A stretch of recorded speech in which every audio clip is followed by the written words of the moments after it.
Manila Broadcasting Company.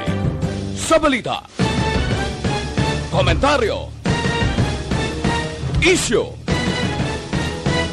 serbisyo publiko. Aksyon Radio!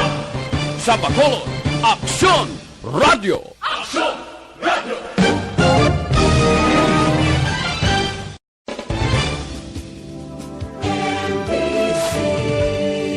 Manila Broadcasting Company.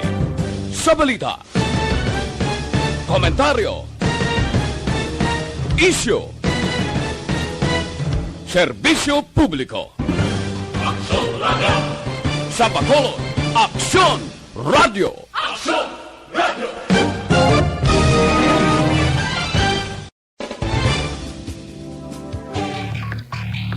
Aksyon Reports, second portion. Ikalidad, kag madalong ng mga analisis sa pinakainit na balita sa bilog na probensya kag nasyon. Aksyon Reports, second portion. Patas kag balanse na komentaryo sa mga issues kag mga balita nga nag-aapekto sa mga pumuluyo sa adlaw-adlaw nga tanan. Aksyon Reports, second portion. Upod sa veterano kag respetado nga komentarista, Aksyon Fred Salanga. Karon nga adlaw Biyernes, pitsa 11 na, bulan sa Disyembre tuig 2020. 14 ka adlaw na lang ang nabilin, Pasko na. 21 dias, abi-abihon ta na, ang tuig 2021. Ano ang pila ka mga balita kag isyo pagsulod sa 2021. Ang karon ginakatahapan sa mga negosyante nga posible ipatuman gid ni Presidente Rodrigo Duterte ang paglumili na sang mga palupok. Kay kung pamatian ta ang spokesman nga si Harry Roque siling niya kung tani nagligad pa to mo nga i-implementar ina ni Presidente Rodrigo Duterte nga gintagaan na gyutay nga konsiderasyon hasta karon nga tuig. Pagkatapos ti turutot, bakit turutot dilian gid. Wala na bilin. Ang bilin na lang palpagon mo na kung anong mga bagay na nga mag-sound siya nga para isugalaw sang pitsa 31 sa bulan sa Disyembre, tradisyon nga nagapalupok. Kon pananglitan iban gid man ni Presidente Rodrigo Duterte ang palupok sa tuig 2021, ini wala pa ni siguro. Hindi lahog-lahog nga negosyo ini mo ang palupok. Multi-milyon nga negosyo ini. Kag ang kapital sini porte kadlagko milyones alin sa pungsod China kag iban pa nga mga kapungsuran. Ang punto ko mo ni.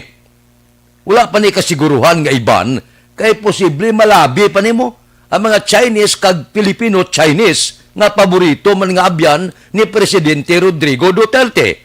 Masiling ng pungsod China, Mr. President, hindi man na pagdumili kay milyon inang kapital na mundiri sa China kag makaguluganan siya man kami sa tion sang Disyembre kay gaulan ang mga palupok halin sa pungsod China sa bulan sa Disyembre. So kung maglabi ang China kag ang dagko dito mga multinational nga mga negosyante sang palupok, posible may pagkulokambyo pa ang tindog ni Presidente Rodrigo Duterte kung China ng mga bay. Ang nagaulan diri nga milyones nga mga palupok sa bulan sa Disyembre, kalabanan sini halin sa pungsod China. So ginakabig man ni Presidente Rodrigo Duterte China nga abyan, posibilidad may pagkulokambyo pa ang tindog ni Presidente Rodrigo Duterte. Inang pananawa na to na, kay malabi ni mga negosyante mo. Damo man ni ang ara daga pangabuhi sa palupok nga maka-income sila sa bulan ng dire sa aton hinigaran, Bulacan, kagiban pa, pero kalabanan gid halin sa pungsod China. So gapati ako nga may labihay pa ni. Antes nga ikasa ni Presidente Rodrigo Duterte ang pagpauntat lupok sa bilog nga pungsod Pilipinas. So, balantayan pa ini nga isyo. Kung sa Davao, ginuntat ang palupok, posible, mabulubudlay man ang bilog nga pungsod Pilipinas. Sa nasiling ko, wala pa ini kasiguruhan, kag sigurado ang labihay siniporte sa mga dalagko nga negosyante sang palupok labi na gid ang pungsod sang China. Aksyon Radio Philippine Standard Time las 6:41. Mabalik kami pagkatapos ini.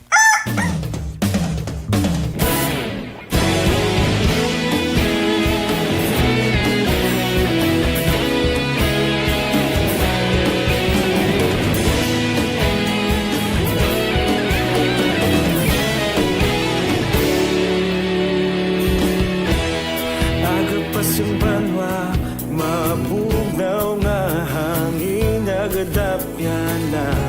Ikaw na ginapamati, alamon ginasandigan. Tingog sang probinsya, kamatuuran ginapalap na. Minsay nga may dala, paglaom kag kasanag. Tinuig na nagligan, ikaw gihapon ang ako nga istasyon. Sa pagbudlak sang adlaw, sa pagtuhaw sang biton. Mga balita nga dala inspirasyon. Aksyon radyo, bakolog man sa gihapon. Padayon aksyon radyo, bakolog saludo sa imo.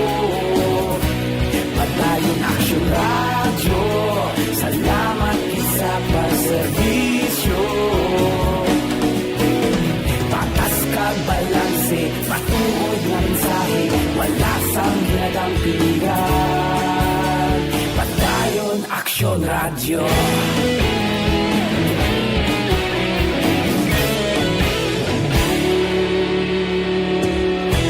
Bakolong nun kag negrosanon, inyong pamatian. Istasyon nga nagapalaplag sang kamatuuran. Mabakod nga prinsipyo, reporter handa sa serbisyo. Kahapon, karong kag sa gihapon, kita magapadayon. Tinuig na nagligan, ikaw gihapon ang ako nga istasyon. Sa pagbutlak sang adlaw, sa pagtuhaw sang biton. Mga balita na may dala inspirasyon. Aksyon radyo, bakolon man sa gihapon. Padayon aksyon radyo, bakolon saludo sa imo. Padayon aksyon radyo, salamat sa pagserbisyo. Patas kag balanse, matuod na mensahe, wala sang ginadampigan. Padayon aksyon radyo. Una sa balita, una sa aksyon, sa Bacolod Aksyon Radio. Una sa balita, una sa aksyon, sa Bacolod Aksyon Radio. Ikaulog na na'y Sinsan ang mga kahintangan. Responsable ang pagbalita, pagdahil na ipalak na. Malasig pero sigurado, aksyon na may dalang pagpalangga.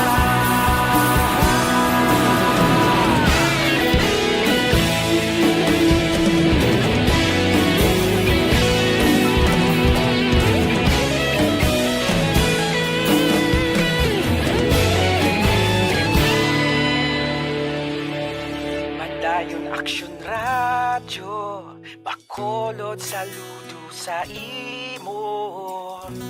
Padayon aksyon radyo, salamat gid sa pagserbisyo. Padayon aksyon radyo, bakolod saludo sa imo. Padayon aksyon radyo, salamat gid sa pagserbisyo. Patas kag balanse, matuod nga mensahe, wala sang ginadampigan. Padayon aksyon radyo.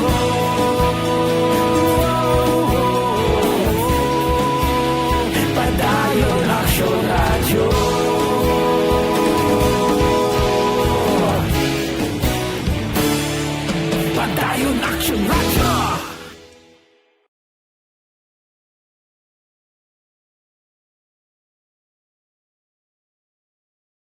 Tinatawag nilang new normal ang mga aksyong nakasentro sa pagpapahalaga sa kalusugan. Ginagawa natin ang new normal behaviors na ito ngayon upang makaiwas sa COVID-19.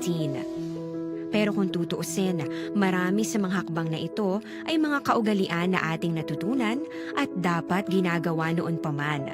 Makakatulong ang mga ito sa pag-iwas sa anumang sakit.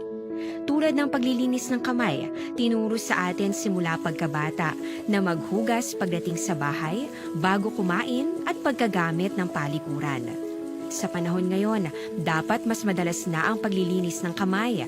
Bukod sa paggamit ng tubig at sabon, maaaring gumamit ng alcohol-based hand rub o sanitizer kahit nasan ka man. Kapag naglilinis ng bahay, kailangang mas dalasan ang pag-disinfect ng mga bagay na palaging hinahawakan. Makakagawa ng pang-disinfect gamit ang ordinaryong bleach na panglaba.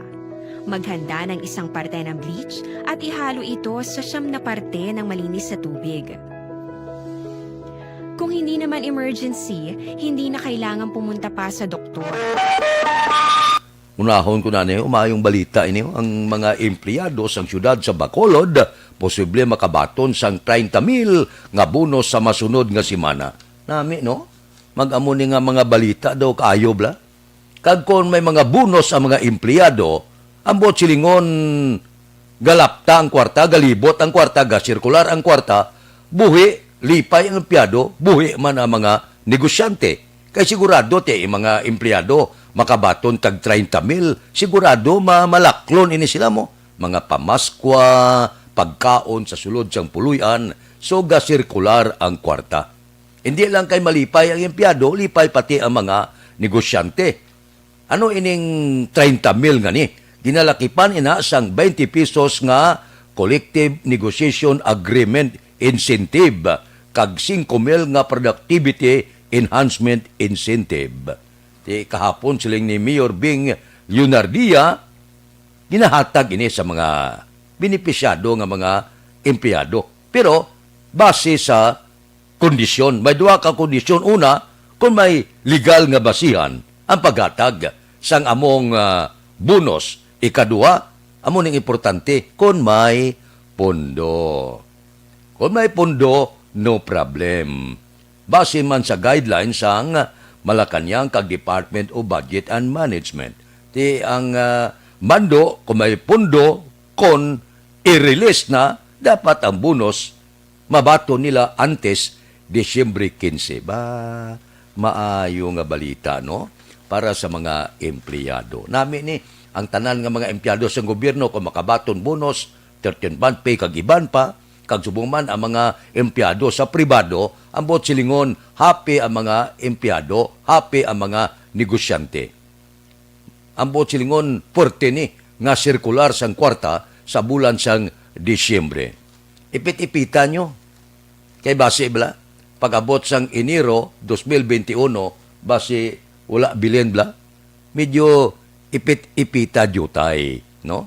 Tigana sa pitsa 24, tigana sa pitsa 31, ang iban tigana nga potson kag ipamaskwa sa ihada et ihado kag sa mga kaabyanan, no? Nami kung may sulusubra, medyo panghatag-hatag man para nga makabatyag kalipay man ang inyo sini mga kaabyanan. Labi kalgabaw sa tanan, kinapanumdum ta kamo, unahan nyo ang kabataan.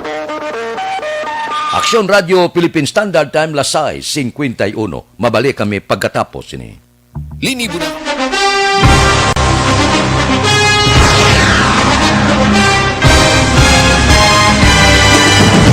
Mga balita nga una nabatian, mga impormasyon nga nakaapekto sa pagpangabuhi sang tanan, drama nga naghatag kabuhi sa istorya sang paglaom, paghigugma kag pagpasimpalan, serbisyo nga makatalandog balatyagon kag nagbunga sang pagsanyog, istasyon sang tanan sa sulod na sang 51 ka tuig, Istasyon nga hindi kamo pagkalipatan. Pito ka mga kongresista, isa ka gobernador ang araw sa nagkulist sa pedaya pamangkot to nagligad para pamaninga ning nawagay sa ngalan wala to laman nga maglapit na lang ang eleksyon pagwa. Sakit lang ko guys nga katapos ang media nga mag-report lang sa senaryo kabisan mahatagan kamo tsansa nga makapalayag sa inyo hibubunot batok sa pulis. Jaya kontra Wala niya tsansa mo. Nagpasarhag na ang kamara. Wala ang ila counterpart sa Senado. Nagpabungol-bungol. Kamuda daw pinagusto lang sa kamara. Insulto sa Senado. Una sa balita, una sa aksyon, Sabado, Aksyon Radio.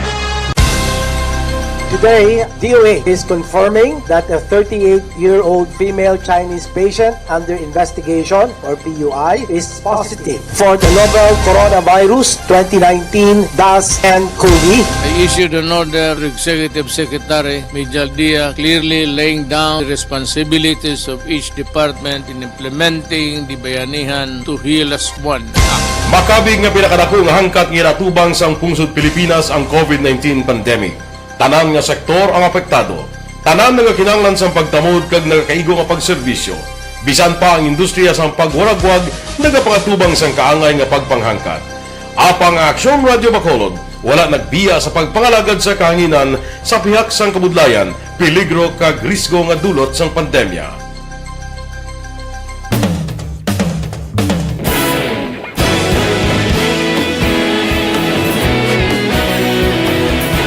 Sa sunod na sang 51 katuig, nasaksihan ang dedikasyon sa Aksyon Radio Bacolod sa pagdulong sa mga balita kag impormasyon para sa interes sang mga pumuluyo.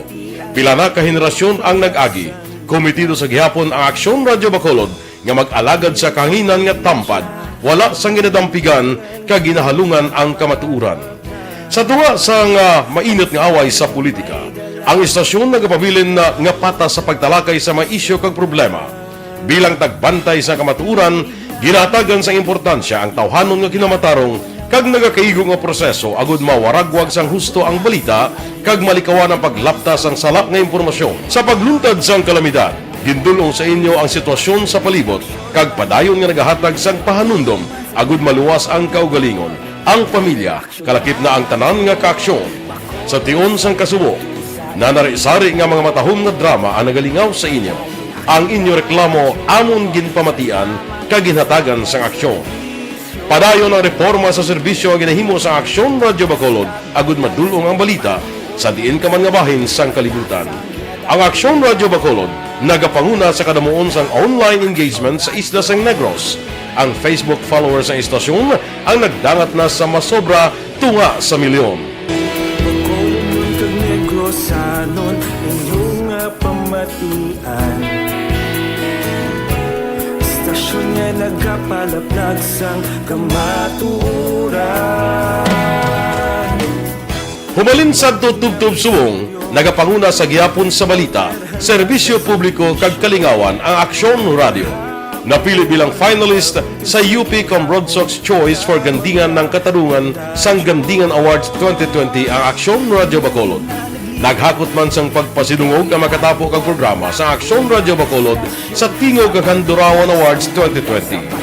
Ang tanon nga kadalagan nga naangkon sa Aksyon Radio Bacolod sa masobra 5 ka dekada ang nagapatimaan lamang sang padayon nga pagsalig sa mga pumuluyo sa radyo nga nangin kabahin na sa ila matag adlaw nga pagpangabuhi.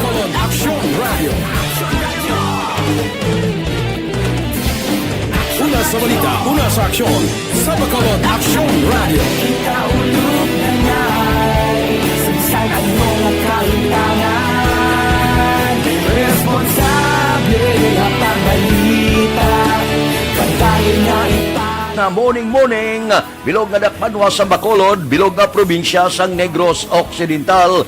Aksyon Hotline. Mayad-ayad gaga sa liwat sa aton sini nga magkaaksyon nga nagamonitor Nga nagapalayag akon mahimo kundinahon ining isa ka jurnalista nga ginarestar kahapon sa puloy-an sa Mandaluyong, no? Isa ini siya ka editor sang Manila Today kag communications officer sang International Association of Women in Radio and Television. Ang punto ko okay lang, no? ang pagkondinar maayo man ini kon ginaabusahan sang mga otoridad, labi na gid ang katapo sang jurnalista. Ginakasubo ko nga hindi pa ko makahatag sang akon komentaryo. Kay kung ginraid ina siya sang kapulisan, ang kapulisan hindi man na asig-asig nga mag-grade ka sa isa ka jurnalista kung wala ka sang ginakaptan nga mga ebidensya, kag kung wala ka sang ginatawag house arrest o kung hindi ba lang ginatawag naton nga mandamiento de arresto, pagkatapos kumpito ka sa panakot, antes ka mag-grade sa isa ka puluyan. Hulaton tanay, posible may ginakaptan nga ebidensya ang kapulisan. Kung nga agin raid nila, ini si Lady Ann Salim. Kaya hindi man niya, ako gapati ko, na kung mag-raid ang kapulisan, may ginabasihan. Hindi man na sila yung mang-raid ka nga wala ka sa ginakaptan nga ebidensya. Karon, hulaton taanay. Kung ano ang rason, ano ang ginakaptan nga ebidensya, ano ang nakuha sa puluyan sining jurnalista. Antes kita mag-arangkada kag mag-dipinsa. Ako basta isa kita katrabaho, kinanglan niya dipinsahan tang aton hanay.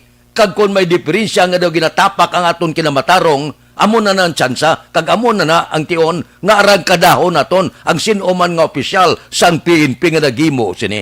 Pero, mintras tanto, nga wala pa makagwa ang pahayag sang aton kapulisan, rason sang pag-grade nila, anay pahuway-huway anay kita, hulaton ta na ebidensya, kay man gapati ko ya, nga kung may raid nga natabo, may ginakaptan nga ebidensya, kag may ginraid, kag posible may ara ginalantaw nga ginatago sa puluyan sining jurnalista. So ang text dire nga kundinahon tadayon ang aton mga otoridad, kinakasubo ko. Tagaan ta tsansa anay nga ginraid, amo na yang punto naton. O galing pagwa-buwas damlag nga daw hindi amo, nga daw may pangharas, may paghingabot, kag may mga planted nga ebidensya, dira kita masugod sa aton komentaryo. Meantime, hulaton tanay ang report sa aton kapulisan. Aksyon Radio Philippine Standard Time, Lasay 59. Mabalik kami pagkatapos ini.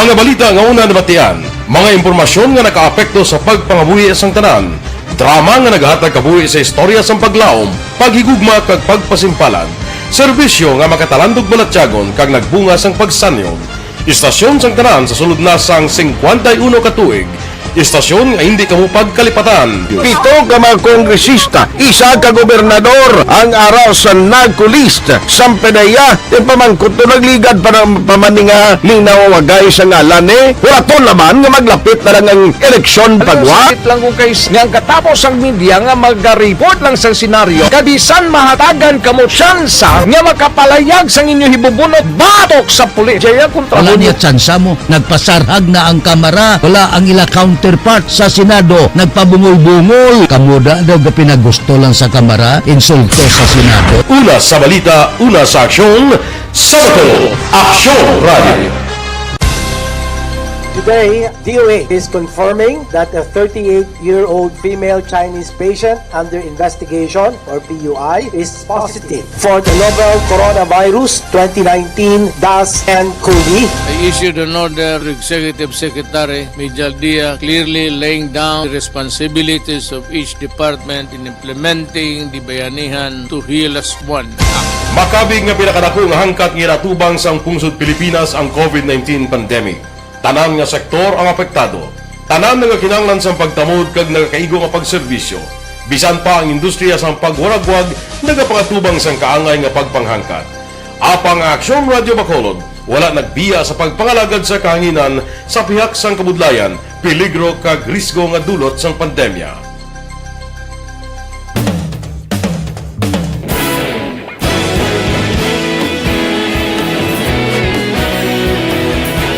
Sa sunod na sang 51 katuig, nasaksihan ang dedikasyon sa Aksyon Radio Bacolod sa pagdulong sa mga balita kag impormasyon para sa interes sang mga pumuluyo. Pila na ka henerasyon ang nag-agi, komitido sa gihapon ang Aksyon Radio Bacolod nga mag-alagad sa kanginan nga tampad, wala sang ginadampigan kag ginahalungan ang kamatuuran. Sa tuwa sang mainit nga away sa politika, ang istasyon nagapabilin na nga pata sa pagtalakay sa mga isyu kag problema. Bilang tagbantay sa kamatuuran, ginatagan sa importansya ang tawhanon nga kinamatarong kag nagakaigo nga proseso agud mawaragwag sang husto ang balita kag malikawan ang paglaptas ang salak nga impormasyon. Sa pagluntad sang kalamidad, gindulong sa inyo ang sitwasyon sa palibot kag padayon nga nagahatag sang pahanundom agud maluwas ang kaugalingon, ang pamilya, kalakip na ang tanan nga kaaksyon. Sa tion sang kasubo, nanari-sari nga mga matahom nga drama ang nagalingaw sa inyo. Ang inyo reklamo amon ginpamatian kag ginhatagan sang aksyon. Padayon ang reforma sa serbisyo nga ginahimo sa Aksyon Radio Bacolod agud madulong ang balita sa diin ka man nga bahin sang kalibutan.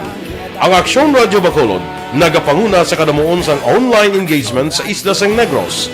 Ang Facebook followers sa istasyon ang nagdangat na sa masobra tunga sa milyon.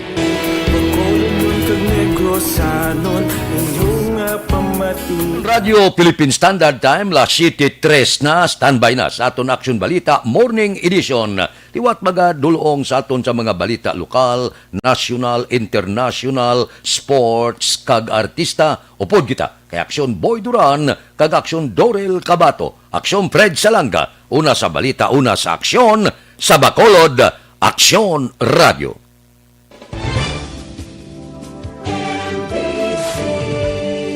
Manila Broadcasting Company. Sa balita, komentaryo, isyu, serbisyo publiko. Aksyon Radio! Sa Bacolod, Aksyon Radio. Aksyon